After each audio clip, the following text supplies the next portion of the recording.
میں نے کالم پڑھا، کالم میں کالم نگار نے اپنے گورے کولیگ سے پوچھا کہ تم مسلمان کیوں نہیں ہو جاتے؟ اس نے مسکرا کر جواب دیا، تم مجھے کوئی اچھی سی ریزن دے دو، then I will accept Islam, میں اسلام قبول کر لوں گا۔ تو وہ کہتے ہیں کہ میں نے اسے اسلام کی حقانیت اور نبی کریم صلی اللہ علیہ وآلہ وسلم کی زندگی کے بارے میں بے شمار واقعات سنائے۔ میں نے ان لوگوں کا حوالہ بھی دیا جو عیسائیت، یہودیت، بدھزم اور ہندو مت چھوڑ کر مسلمان ہوئے تھے۔ میں نے اسے یہ بھی بتایا کہ تم مسلمان ہونے کے بعد سیدھا جنت میں جاؤ گے، اور بڑی توجہ سے وہ میری بات سنتا رہا۔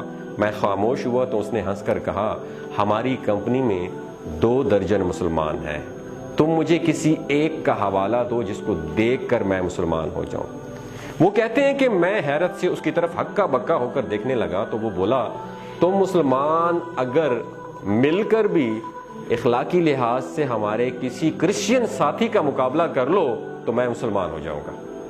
وہ رکا اور اس کے بعد وہ کہتے ہیں کہ مجھ سے پوچھا، کیا تم لوگ حلال کھاتے ہو؟ تو وہ کہتے ہیں کہ میں نے سینے پر ہاتھ رکھ کر جواب دیا، الحمدللہ مسلمان حرام نہیں کھاتے۔ اس نے کہکا لگایا اور بولا، تمہاری بات چکن کی حد تک تو درست ہے، لیکن جہاں تک کام سے محبت، کمپنی کے ساتھ وفاداری اور اعمال کا تعلق ہے، میں نے تم میں سے کسی کو حلال کھاتے نہیں دیکھا۔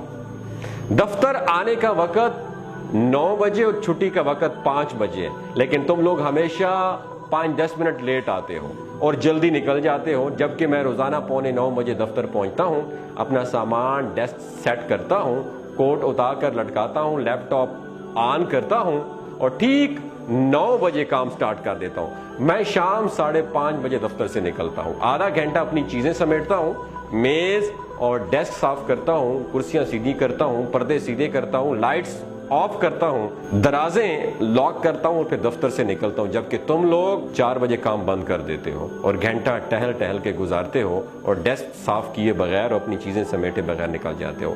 ہم یورپی لوگ اپنا باتھ روم خود صاف کرتے ہیں، کموڈ تک صاف کر کے باہر نکلتے ہیں، دفتر کی لائٹس بند کرتے ہیں، پودوں کو پانی دیتے ہیں، اپنی پلیٹیں اٹھا کر ریک میں رکھتے ہیں، جبکہ تم لوگ جھوٹے برتن میز پر چھوڑ کے چلے جاتے ہو، فلش تک نہیں کرتے، اور اگر کر جاؤ تو فرش گیلا کر دیتے ہو، سنک میں پاؤں دھوتے ہو اور پورے واش روم کا فرش گیلا کر دیتے ہو۔ تو وہ کہتے ہیں کہ میں نے آپ میں سے کسی شخص کو لائٹس بند کرتے نہیں دیکھا۔ آپ کے لوگوں کے ڈیسک پر پورا ایک میس ہوتا ہے، دسترخوان ہوتا ہے، کوئی چیز ترتیب سے نہیں ہوتی ہے۔ آپ لوگوں کے لباس پر بھی سلوٹیں ہوتی ہیں اور ہاتھ بھی گیلے ہوتے ہیں۔ آپ لوگ دوسروں کی طرف دیکھ کر مسکرانا بھی جرم سمجھتے ہو۔ کام لٹکانا آپ لوگوں کی عادت ہے اور کام کے دوران گپ لگانا آپ لوگوں کا مشغلہ ہے۔ آپ لوگ کھانا بھی نہایت بدتمیزی سے کھاتے ہو، منہ سے چپ چپ کی آوازیں نکلتی ہیں اور چائے بھی شڑپ شڑپ کر کے پیتے ہو۔ ہم یورپی لوگ کسی کی پیٹھ پیچھے باتیں نہیں کرتے جب تک کہ آپ لوگ سارا دن دوسروں کے نقص نکالتے رہتے ہو۔ ہم خوراک اور ادویات میں ملاوٹ نہیں کرتے۔ آپ یورپ کی کسی بھی جگہ سے کھانے کی چیز خرید لیں، وہ خالص ہوگی اور ڈبے میں وہی کچھ ہوگا جو اس کے باہر لکھا ہے۔ ہم لوگ ایکسپائری ڈیٹ کے بعد خوراک کی کوئی چیز فروخت نہیں کرتے۔ یورپ اور امریکہ میں ادویات میں ملاوٹ یا جعلی ہونے کا تصور بھی نہیں ہے، لیکن آپ کے معاشرے میں صدر ہو یا امام کعبہ، اس سے خالص خوراک اور اصلی ادویات نہیں ملتی ہیں۔ وہ رکا اور پھر بولا کہ میں نے تم لوگوں کو کبھی پڑھتے ہوئے بھی نہیں دیکھا۔ تم لوگ روز مٹھائی اور چاکلیٹ خریدتے ہو، لیکن میں نے تمہیں کبھی کتاب خریدتے نہیں دیکھا۔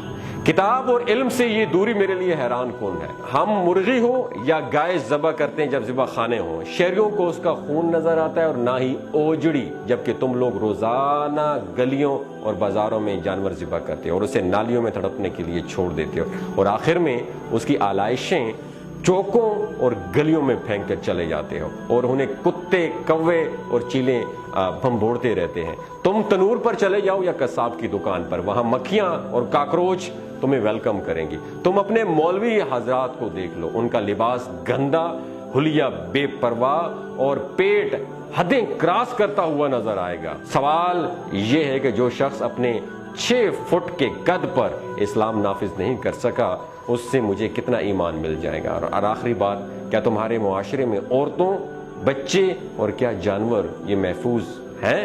کیا مسلمان ملک میں 10% خواتین بھی بے خوف ہو کر گھروں سے نہیں نکل سکتی ہیں؟ تم لوگ بچوں پر تشدد کرتے ہو اور جانوروں کو بھی پتھر یا ڈنڈا مارنا اپنا فرض سمجھتے ہو، تو پھر تم بتاؤ میں تم میں سے کس کو دیکھ کر اسلام قبول کروں؟ اسلام بے شک عظیم اور شاندار مذہب ہے، لیکن تم مسلمان کسی بھی زاویے سے اچھے دکھائی نہیں دیتے۔ دنیا کی ہر بیماری، ہر برائی تم لوگوں میں کوٹ کوٹ کر بھری ہوئی ہے، لہٰذا پھر میرے جیسے لوگ یہ سوچنے پر مجبور ہو جاتے ہیں وہ مذہب جو آج تک اپنے ماننے والوں کو نہیں بدل سکا، وہ کالم نگار کہتے ہیں کہ وہ گورے نے کہا کہ مجھے کیسے بدلے گا۔ دوسرا، وہ گورا کہہ رہا تھا کولیگ اپنے ساتھی کالم نگار کو کہ دوسرا اگر میں مسلمان ہو بھی جاؤں تو میں کروں گا کیا میں بآواز بلند ڈکار مارنے کے لیے اسلام قبول کروں یا عورتوں کو گھورنے اور 40 انچ کی کمر کے لیے مسلمان ہو جاؤں؟ تم مجھے کوئی ریزن تو دے دو، میں ابھی کلمہ پڑھتا ہوں۔ وہ خاموش ہو گیا۔ وہ کالم نگار کہتے ہیں کہ میرا منہ کھلے کا کھلا رہ گیا۔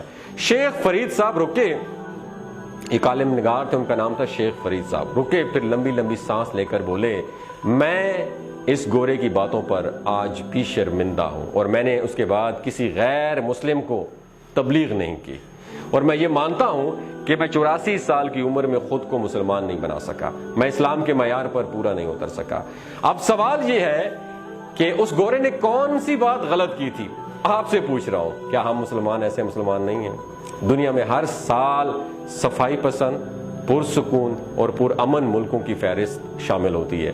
خوش رہنے، کام کرنے اور سستے ترین ملکوں، تعلیم، انسانی حقوق، انصاف، ماحولیاتی نفاست، پینے کے صاف پانی، خالص خوراک اور کامیابی کے برابر مواقعوں پر بھی ڈیٹا شائع ہوتا ہے، اور تمام غیر مسلم ملک ان شعبوں میں ایک دوسرے کا مقابلہ کرتے نظر آتے ہیں، مگر میں نے کبھی اسلامی ملکوں کو اس فہرست میں نہیں دیکھا۔ تعلیم ہو، صحت ہو، صفائی ہو، انصاف ہو، انسانی حقوق ہو، رواداری یا بھائی چارہ ہو، خدمت یا اخلاقیات کے شعبے ہوں، یا پھر کتب بینی یا ہنرمندی، اس میں کبھی سعودی عرب یا پاکستان کا نام نہیں آیا۔